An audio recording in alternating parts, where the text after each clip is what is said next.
Baik, assalamualaikum warahmatullahi wabarakatuh. Di sini saya akan menjelaskan tentang mengenai micro teaching itu bereksperimen pewarna makanan dan telur dalam air garam. Yang pertama saya kenalkan diri dulu, nama saya Syepul, saya dari Prodi Pendidikan Islam Anak Usia Dini semester 6. Dimana saya akan menjelaskan tentang materi micro teaching.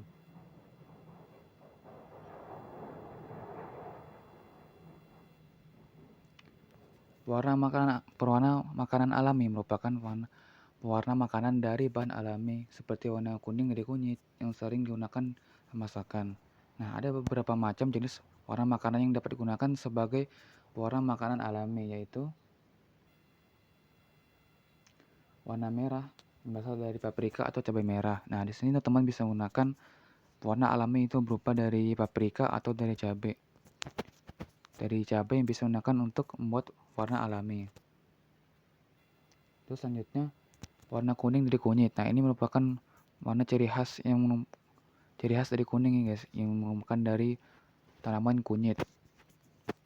Memang sekilas bentuk berwarna seperti oranye, tapi ketika terkena air dia akan berubah menjadi warna kuning. Baik, selanjutnya warna hijau dari sayur bayam. Nah, ini pembuatannya mungkin dari dibuat semakin jus, mungkin bisa tambahkan beberapa bahan lainnya untuk membuat warna hijau, mungkin dari pandan ataupun sayur-sayur yang berwarna hijau. Bisa digunakan untuk membuat warna alami itu warna hijau. Nah, ini bisa juga dari warna ungu dari ubi ungu atau dari blueberry, yang mana ubi ungu dan blueberry menghasilkan warna ungu yang bisa digunakan untuk membuat warna makanan alami. Manfaat pewarna makanan alami antaranya itu adalah untuk membuat tampilan makanan menjadi lebih menarik, mempertajam warna makanan, memperbaiki tampilan makanan, hingga memberikan variasi warna pada makanan.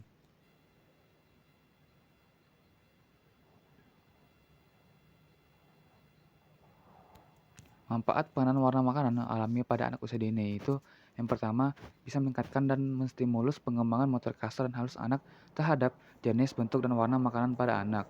Terus yang kedua meningkatkan daya ingat anak terhadap tekstur dan warna pada makanan.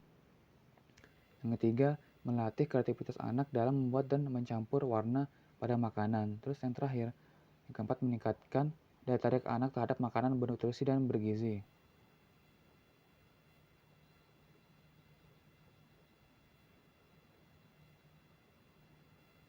Selanjutnya kita akan bereksperimen telur dalam air dan garam. Yang pertama, disiapkan telur matang. Terus yang kedua telur mentah. 2 cup gelas dalam plastik.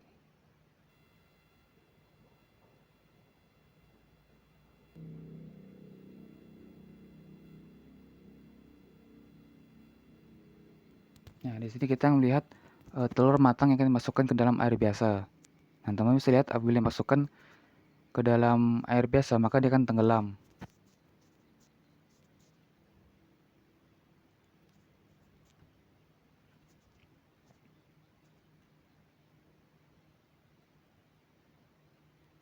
Selanjutnya, kita akan masukkan ke dalam air yang berisi air garam.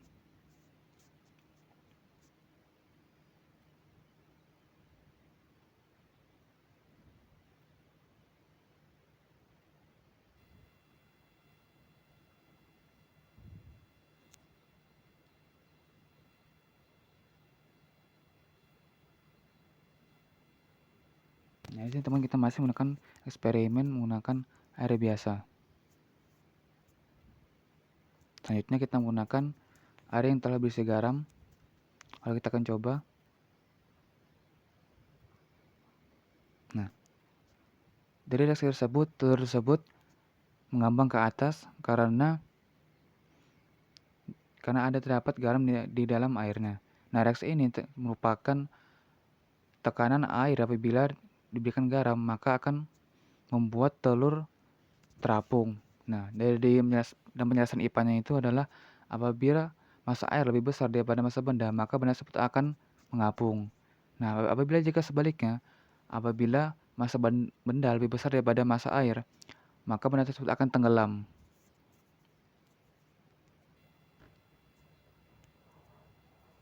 Nah, lihat teman-teman, telurnya mengapung.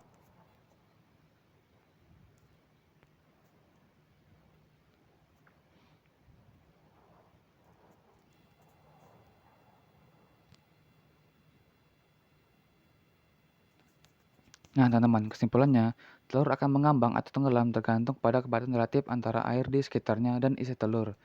Telur yang lebih padat dari air akan tenggelam, sementara telur yang kurang padat akan mengembang.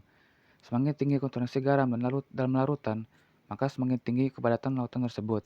Nah, ini menyebabkan telur cenderung mengambang lebih tinggi dalam kelarutan garam yang lebih konsentrat. Mungkin sekian dari video saya. Kurang lebihnya maaf. Wassalamualaikum warahmatullahi wabarakatuh.